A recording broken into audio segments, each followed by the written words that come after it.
78%?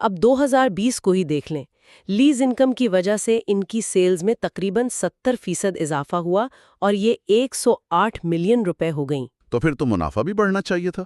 یہی تو roller coaster ہے، سیلز تو بڑھیں لیکن خالص منافع 54% گر کر صرف 2.463 ملین روپے رہ گیا۔ ہیں؟ ایک منٹ، سیلز بڑھیں تو منافع کیوں گرا؟ یہ تو کھاتے ہی الٹے ہو گئے۔ میں بتاتی ہوں، اس کی پیچھے ایک بہت بڑی وجہ تھی اور وہ تھی فنانس کاسٹ، یعنی قرضوں پر سود۔ 2019 میں یہ فنانس کاسٹ صرف 5,000 روپے تھی۔ صرف 5,000 روپے؟ جی ہاں، اور 2020 میں یہ بڑھ کر 60.52 ملین روپے ہو گئی۔ ارے باپ رے، 5,000 سے سیدھا 60 ملین؟ یہ تو بہت بڑا جمپ ہے۔ بالکل، اس کی وجہ ڈائریکٹرز کے جو پرانے قرضے تھے اور جو ری اسٹرکچرڈ قرضے تھے ان پر مارک اپ لگنا شروع ہو گیا تھا، تو جتنا کما رہے تھے وہ سب سود کی مد میں جا رہا تھا۔ یہ تو ایک کلاسک ڈیٹ ٹریپ ہو گیا۔ لیکن پھر 2021 آیا، جس کو آپ ریسرچ میں گولڈن ایئر کہہ رہی تھی، وہاں کیا معجزہ ہوا؟ 2021 واقعی ایک معجزہ تھا۔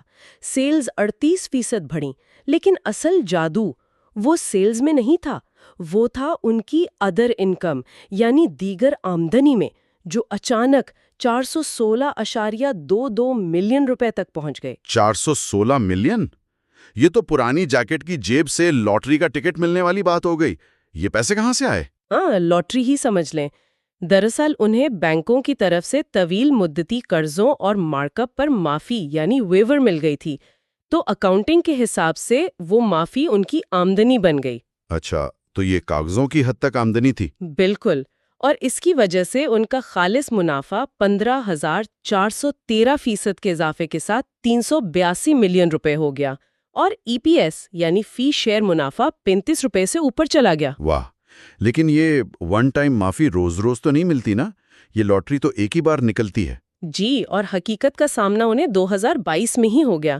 لانڈی کی انڈسٹریل پراپرٹی سے سیلز تو ان کی 48% بڑھ کر 221 ملین روپے ہوئیں، لیکن ظاہر ہے وہ معافی تو تھی نہیں، تو دیگر آمدنی 99.99% گر گئی۔ جس کا نتیجہ یہ نکلا ہوگا کہ منافع بھی گر گیا ہوگا۔ بالکل، خالص منافع 84% گر کر واپس 59.996 ملین روپے پر آ گیا، اور اس میں ایک اور تکنیکی وجہ بھی تھی جسے FVTPL کہتے ہیں۔ اچھا، ہاں میں نے یہ ٹرم دیکھی تھی۔ ذرا اس FVTPL کو ناظرین کے لیے آسان الفاظ میں سمجھائیے گا کہ یہ کیا بلا ہے۔ ہاں، میں بتاتی ہوں۔ FVTPL کا مطلب ہے فیئر ویلیو تھرو پروفٹ اور لاس۔ اس کو آپ ایسے سمجھیں کہ آپ نے کوئی شیئرز یا سرمایہ کاری کر رکھی ہے، اب آپ نے اسے بیچا نہیں ہے، لیکن مارکیٹ میں اس کی قیمت کم ہو گئی ہے، تو قانون کے مطابق آپ کو وہ نقصان اپنے کھاتوں میں دکھانا پڑتا ہے کہ آج اس کی ویلیو کم ہے۔ اچھا، مطلب جو چیز ابھی بکی نہیں اس کا نقصان بھی کاغذوں میں لکھنا پڑتا ہے۔ صحیح۔ تو اب ذرا 2023 سے 25 کے عرصے کی بات کرتے ہیں۔ یہ تو ہم سب کو یاد ہے کہ جب معاشی حالات خراب ہوئے، ڈسکاؤنٹ ریٹس آسمان پر تھے اور سیاسی بے یقینی تھی، تو مجھے حیرت ہو رہی ہے، کیا اس وقت لوگ اب بھی ان کے پلاٹ خرید رہے تھے؟ بالکل بھی نہیں۔ 2023 میں معاشی دباؤ بہت شدید تھا، خریداروں کی قوت خرید بالکل ختم ہو چکی تھی، ان کی سیلز 27% گر کر 160 ملین روپے رہ گئیں۔ اوہ، اور منافع تو 64% گر کر صرف 21 ملین روپے پر آ گیا۔ تو یہ تو بڑا خطرناک علام تھا ان کے لیے۔ لیکن 2024 میں انہوں نے ایک شاندار کم بیک کیا۔ انہوں نے حکمت عملی میں کیا بدلاؤ کیا تھا؟ انہوں نے بہت سمارٹ موو کھیلی۔ انہوں نے اپنی ایک پراپرٹی کو کمرشل اور رہائشی یعنی کمرشل کم ریزیڈینشل پروجیکٹ میں تبدیل کر دیا، اور اس کا نتیجہ یہ نکلا کہ ان کی رہائشی پلاٹس کی سیلز میں 512% کا ہوش ربا اضافہ ہوا۔ 512%؟ یہ تو کمال کا جمپ ہے۔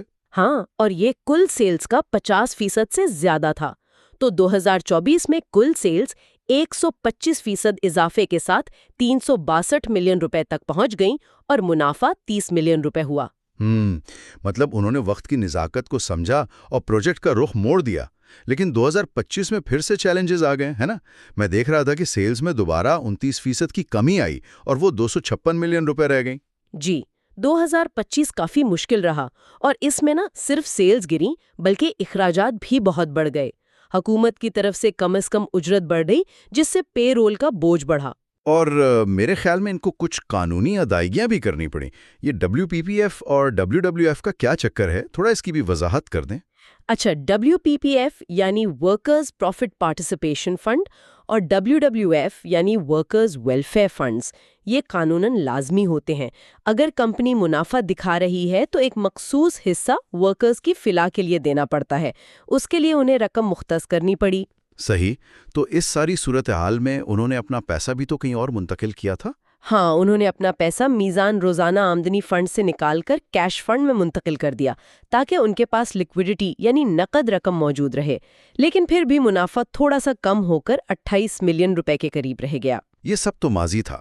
اب آتے ہیں حال اور مستقبل پر کہ ایک عام سرمایہ کار کو اب کیا سوچنا چاہیے۔ اگر ہم مالی سال 2026 کے پہلے 9 مہینوں یعنی 9FY26 کو دیکھیں تو کیا ٹرینڈ نظر آ رہا ہے؟ حالیہ کارکردگی میں سیلز مزید 18% گر کر 150 ملین روپے رہ گئی ہیں، لیکن ایک بہت زبردست مثبت علامت بھی ہے۔ وہ کیا؟ کیونکہ سیلز گرنا تو اچھی بات نہیں ہے۔ سیلز گریں لیکن لاگت میں کمی کی وجہ سے ان کا گراس پروفٹ مارجن 48% سے بہتر ہو کر 67% ہو گیا ہے۔ ہاں، اور میرے خیال میں اس میں مانیٹری ایزنگ کا بھی بہت بڑا ہاتھ ہے، کیونکہ مانیٹری ایزنگ کا مطلب ہے شرح سود میں کمی تاکہ قرضے سستے ہوں، اور چونکہ ان پر اتنا بھاری قرض تھا تو سود کم ہونے سے ان کی فائنانس کاسٹ میں 36% کمی آئی ہے۔ بالکل صحیح پکڑا آپ نے۔ فائنانس کاسٹ کم ہوئی تو ان کا خالص منافع 92% اضافے کے ساتھ 51 ملین روپے ہو گیا ہے۔ تو پھر تو یہ بہت زبردست خبر ہے، لیکن اور یہ ایک بہت بڑا لیکن ہے، ریسرچ میں ایک سب سے بڑے خطرے یعنی گوئنگ کنسرن ایشو کی نشاندہی بھی کی گئی ہے۔ ذرا اس کو سنجیدگی سے بتائیے گا کہ یہ کیا خطرہ ہے؟ جی، یہ ایک بہت ہی سیریس وارننگ ہے آڈیٹرز کی طرف سے۔ اگرچہ 31 مارچ 2026 کو شیئر ہولڈرز کی ایکوٹی منفی سے نکل کر مثبت 3.557 ملین روپے ہو گئی ہے، لیکن مسئلہ کچھ اور ہے۔ مسئلہ کیا ہے؟ مسئلہ یہ ہے کہ ان کی فوری واجب الادا ادائیگیاں، جنہیں ہم کرنٹ لائبلٹیز کہتے ہیں، وہ ان کے موجودہ اثاثوں یعنی کرنٹ ایسٹس سے 559 ملین روپے زیادہ ہیں۔ 559 ملین؟